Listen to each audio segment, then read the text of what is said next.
Selamat datang di salah satu wisata sejarah yang ada di Desa Ladong, Kabupaten Aceh Besar, yaitu Benteng Indrapatra. Dahulu, Benteng Indrapatra didirikan pada abad ke-7 Masehi yang kini dijadikan salah satu situs sejarah peninggalan Kerajaan Lamuri.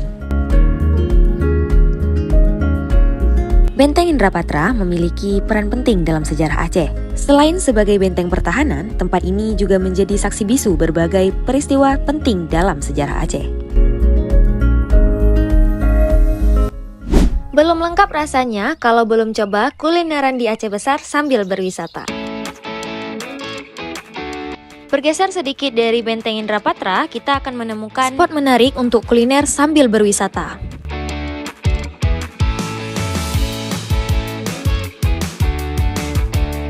Agar generasi muda juga ikut merasakan apa yang kita rasa, mari sama-sama kita jaga apa yang kita miliki. Karena Bumo Indatu kon ata sidropo, melainkan ata tanyopo.